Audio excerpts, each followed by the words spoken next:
रवि studio Ambikapur की धमाकेदार प्रस्तुति। हे चुमो चुमो चुमो चुमो लगे रे ऐसा का तोर गालना। हे चुमो चुमो लगे रे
धज के निकले सगा तैतवा धराती।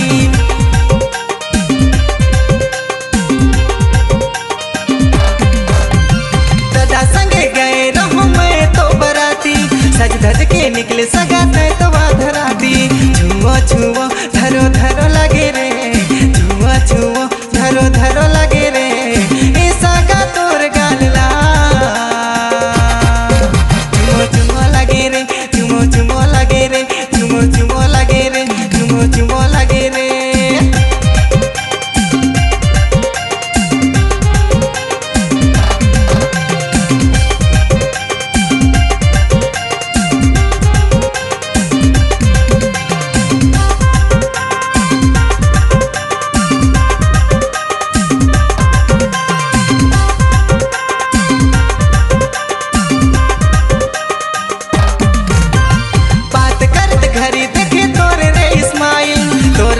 खोल देते मोर दिल के फाइल।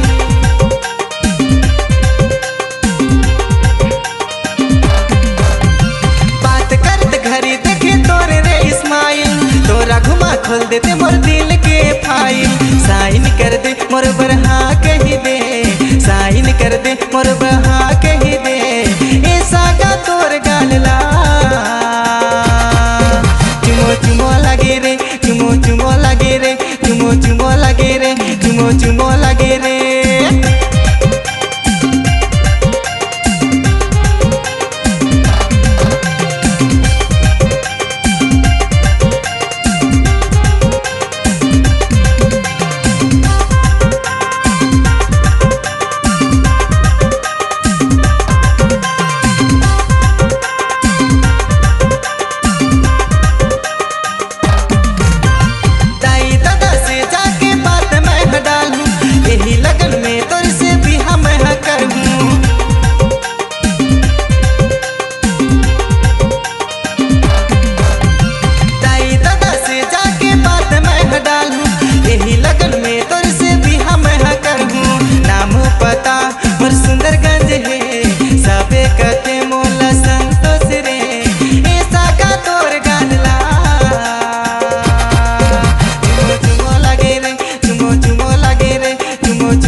चुमो चुमो लगे रे, चुमो चुमो लगे रे, चुमो चुमो लगे।